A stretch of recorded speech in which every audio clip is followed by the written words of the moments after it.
आप लोग को एक नई वीडियो में स्वागत है। तो आज है 16 मई के दिन वट सावित्री का जो पूजा होता है, सभी सुहागिन स्त्रियों का जो पूजा होता है, आप लोग को दिख पा रहा होगा।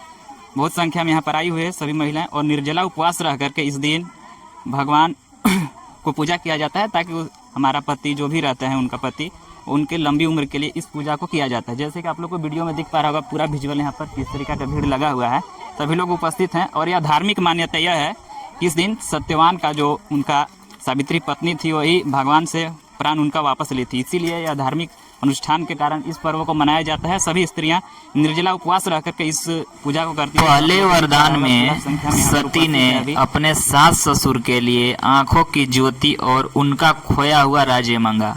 दूसरा वरदान में उन्होंने अपने पिता के लिए संतान की कामना की।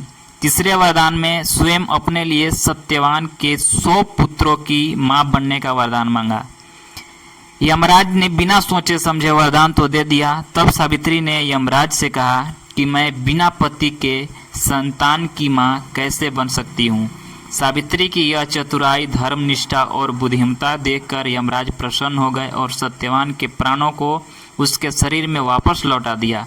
सावित्री उसी वट वृक्ष के नीचे पहुंची जहां सत्यवान का मृत शरीर रखा हुआ था। इसीलिए वट वृक्ष के नीचे यह पूजा को करने का महत्व है। जैसे ही उसने वट वृक्ष की परिक्रमा की, सत्यवान जीवित हो गया।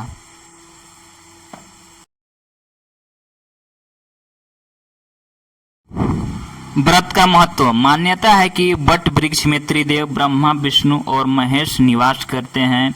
इसीलिए इस व्रत में वट वृक्ष के पूजा करके सुहागिनें अपने पति की लंबी आयु और अखंड सौभाग्य की प्रार्थना करती है। यह व्रत प्रकृति के लिए भी बहुत महत्वपूर्ण होती है।